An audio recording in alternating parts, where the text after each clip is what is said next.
এই হচ্ছে জেনি। এর আগের দিন তোমাদের ওর সাথে পরিচয় করিয়েছিলাম। আচ্ছা, ওর একটা নিয়ম আমি বলি। ও এখন এই যে ও এখন রাত্রে ডিনার করে নিল, এখন বাজে প্রায় 9টা। ও রাতের ডিনার করে নিল।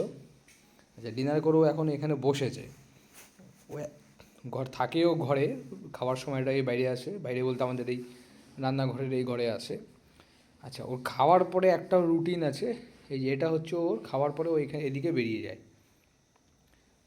তো ওকে এই জায়গাটাতে ওকে জাস্ট খালি ওকে আমি একবার বলবো, ওকে আমি এখন বসতে বলেছি বলে ও বসেছে, নাহলে এবার ওর খাওয়া হবে, খাওয়ার পর দরজা খুলে দেবো, ও একাই বেরিয়ে যায়।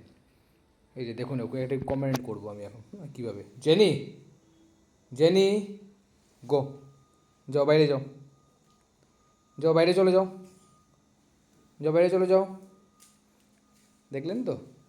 তো এটা হচ্ছে ওর হিসু পটি করার জায়গা। এখনও ওকে আমি বাইরে হিসু পটির জন্য নিয়ে যাই না। তো এই জায়গাটা ওর হিসু পটির জন্য রাখা হয়েছে। ওকে এখানে এই জায়গাটা পরিষ্কার করে দেওয়া হয় প্রতিদিন। তো এটা হচ্ছে ওর ট্রেনিং। যতটুকু পেরেছি নিজেই ট্রেনিং দিয়েছি। বাকি কেমন কী লাগছে সবাই জানিও তোমরা।